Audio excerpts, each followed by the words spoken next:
E aí, moçada, beleza? Giovanni aqui e hoje o assunto doenças causadas por plateumintos, por vermes achatados. Temos então uma aula bem importante, galera. Sempre, né? A questão das verminoses, das doenças, sempre algo aí importante. Na aula de hoje, então, doenças causadas por plateumintos, começando aqui por uma doença importante chamada aí de teníase. Então, o que é uma teníase? Teníase é uma verminose, uma doença causada por um verme plateuminto. Temos aqui então a tênia. A gente vai ver o ciclo que envolve aqui, por exemplo, a tênia solium. Tênia solium é a tênia do porco, mas vale também para a tênia saginata. O que vai mudar? É só tirar o porco daqui e colocar o boi e colocar a vaca. A ideia é a mesma, certo? Como que pega, como que acontece o ciclo dessa verminose, o ciclo da teníase? Então tudo começa com o homem, com o ser humano, ok? Esse ser humano é o hospedeiro definitivo. O porco vai ser o hospedeiro intermediário, se fosse o boi também seria o hospedeiro intermediário. Nesse caso, esse ser humano aqui adulto, ele libera junto com as fezes, saem ali os anéis, as proglótides grávidas, né? Então saem juntos ali os anéis com ovos da tênia. Saem as proglótides grávidas. Cada proglótide pode ter ali milhares de ovos. Então imagine, né? Algumas proglótides vão se soltando e saindo junto com as fezes. E aí, nesses ovos, dentro desses ovos tem um embrião.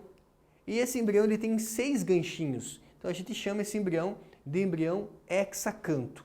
Esse embrião, gente, ele pode contaminar ali frutas, verduras, pode contaminar alimentos que acabam sendo servidos ao porco. O porco acaba ingerindo esses ovos com os embriões. Então o que o porco ingere? Aqui tem pontos importantes.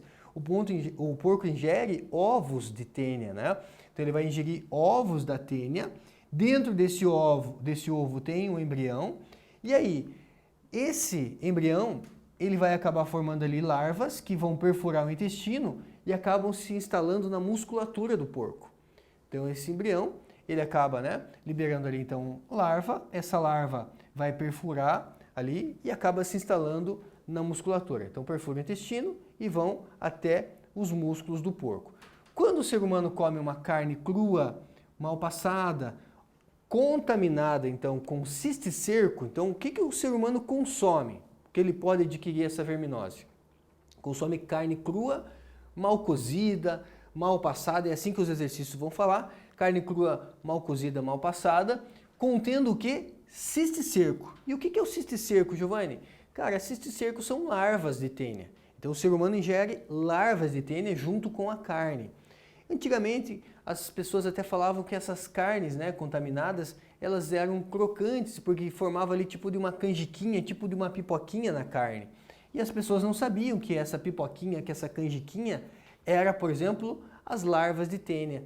E muitas vezes as pessoas até achavam saboroso, a carne com pipoquinha, com canjiquinha, eram larvas de tênia, que a gente chama de cisticerco. Uma vez que o ser humano então ingere essa carne contaminada com larvas de tênia, com cisticercos, ele acaba se contaminando.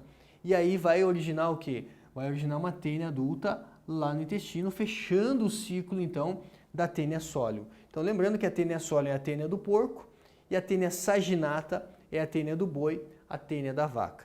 Legal? O que muda para a tênia saginata? É só tirar o porco daqui, colocar o boi no lugar. O porco vai ser o hospedeiro intermediário, o boi e a vaca serão o hospedeiro intermediário, o ser humano o hospedeiro definitivo. Aquele hospedeiro que tem a reprodução sexuada, ele é o definitivo, né? Então a gente acaba classificando aqui o ser humano como um hospedeiro definitivo nesse caso. Ô professor, e quando que vai para o cérebro, né? Às vezes o aluno em aula presencial fala assim, e quando que pode ir para o cérebro? Vamos entender o que acontece, daí já é outra doença, não é a teníase. A teníase, então, nós fechamos o ciclo aqui, beleza? O ser humano, então, na teníase ingere carne crua mal passada, contendo o quê? Cisticerco, que são as larvas de tênia. Mas o ser humano, gente, ele pode entrar no ciclo no lugar do porco. O ser humano, ele pode ingerir aqui o quê? Ele pode ingerir ovos de tênia. E se o ser humano ingere ovos de tênia, o que acontece? As larvas vão perfurar o intestino, pode se instalar na musculatura do ser humano, mas pode também atingir o quê?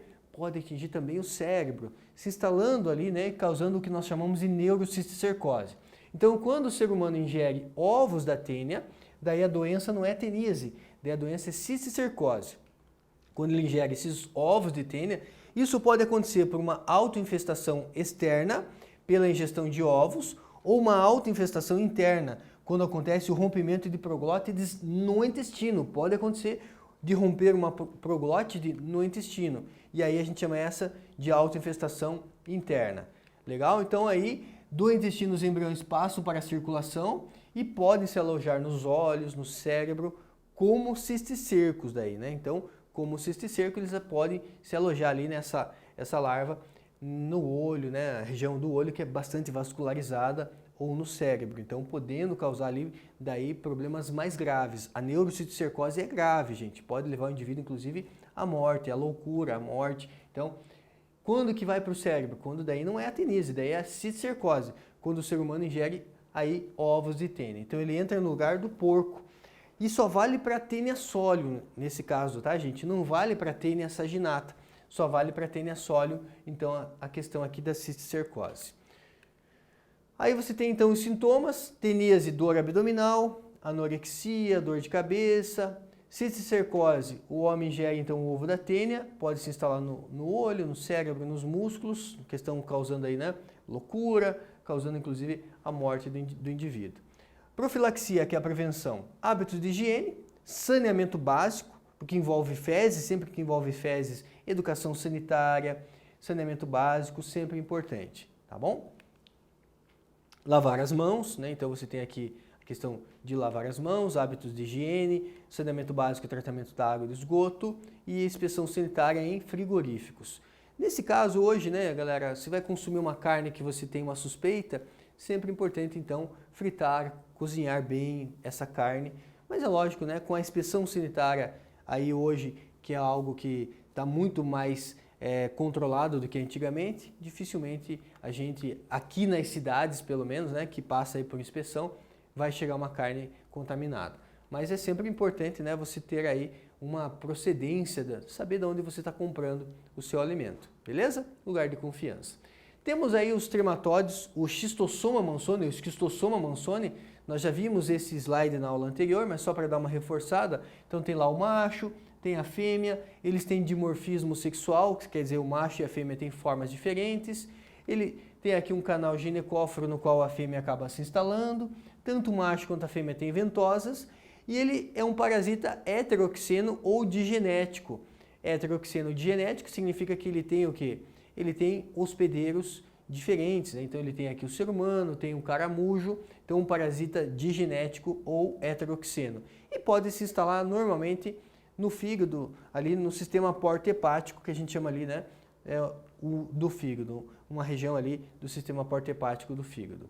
Com relação ao ciclo da esquistossomose que o Schistosoma mansoni pode causar. Então você tem aqui novamente, né, o ser humano com vermes adultos nas veias do fígado e do intestino. Esse ser humano, ele pode acabar liberando ali os ovos, né? Então o ovo passa para o intestino e sai junto com as fezes. Então novamente envolve fezes, aqui olha só, né? O ser humano está ali perto de lagoas e acaba defecando e liberando ali junto com as fezes o ovo. Esse ovo, né, quando é liberado ali próximo do ambiente aquático, ele acaba formando ali uma larva miracídio. Então uma larva importante aí, né?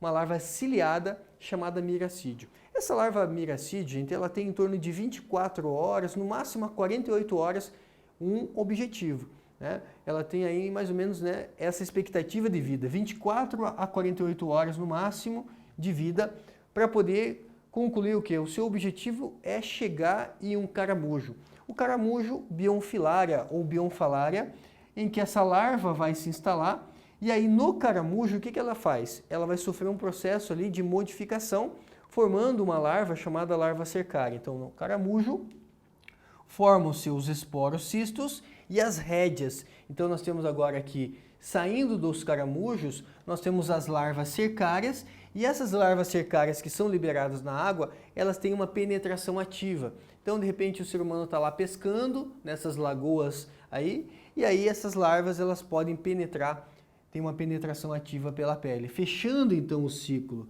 Então veja, para ter essa doença, a esquistossomose, o verme precisa passar pelo caramujo. Então, uma forma da gente combater essa doença é o quê? Muitas vezes utilizar substâncias moluccicidas. O que é um inseticida? Inseticida que mata inseto. O que é uma substância moluccicida? Que mata molusco. Então, talvez uma forma, não é a forma mais inteligente você utilizar moluccicida para matar o molusco, mas é uma forma que o ser humano acaba utilizando aí. Então, uma vez, né, que você detecta que tem alguma lagoa, eles chamam essas lagoas, gente, de lagoas da coceira. Então, se alguma vez você for viajar para alguma região, para o interior, e às vezes o pessoal fala, não vai naquela lagoa, eu vou lá pescar. E aí a pessoa fala assim, não vai lá porque aquela é uma lagoa da coceira. O que é uma lagoa da coceira? São lagoas que podem ter ali o quê? As cercárias. Porque quando essas cercárias elas penetram pela pele, elas têm penetração ativa, causa muita coceira. Então, as famosas lagoas da coceira. Então, temos aqui, né, o ciclo da esquistossomose, o ciclo do esquistossoma mansoni. Essas cercárias, então, podem penetrar pela pele e pelas mucosas. Com relação a sintomas, pode causar dor, coceira, inchaço do fígado, né? A gente chama isso de esplenomegalia, né? Esplenomegalia é quando inchaço do fígado, do baço, que é acúmulo de líquido, eles chamam isso de ascite. Ascite forma a famosa aqui, né, barriga d'água. Então, a esquistossomose pode ser chamada de barriga d'água por conta desse acúmulo de líquido que acontece ali, né? O inchaço do fígado, inchaço do baço, cólicas, diarreia e causando emagrecimento. Profilaxia, prevenção.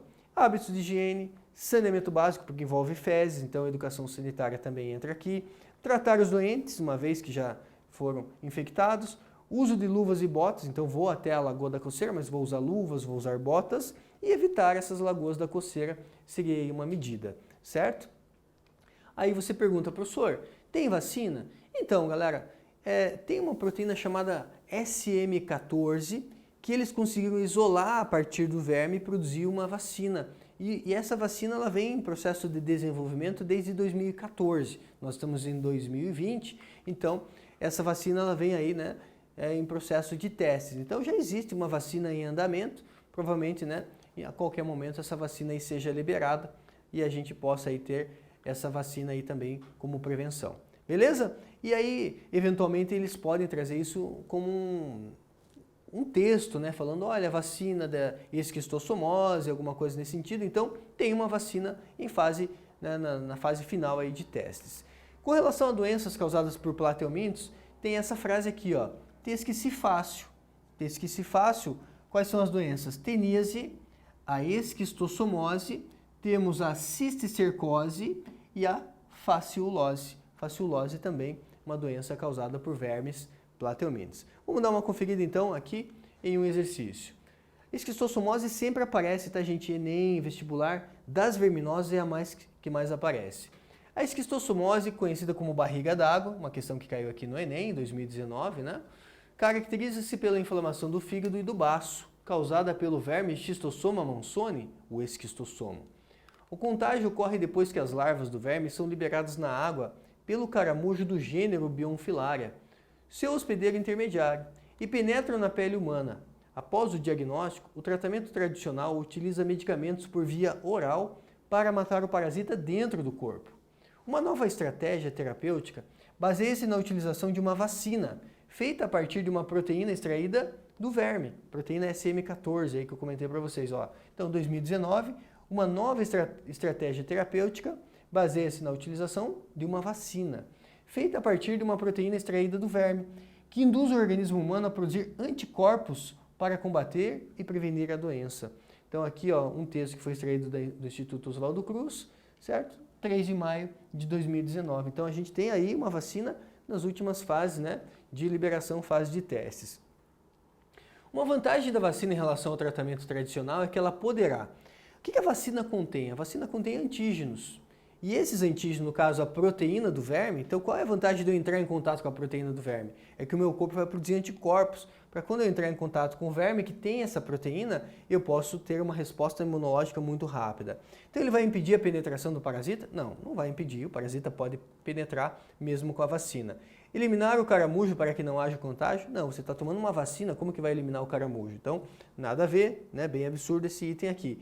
Impedir o acesso do esquistossoma especificamente para o fígado? Não, você na verdade vai ter ali uma resposta imunológica mais rápida, né? Então, falso. Eliminar o esquistossomo antes que ele ocorra o contato com o organismo? Não, o contato vai existir. É importante que exista esse contato para ter a defesa, né?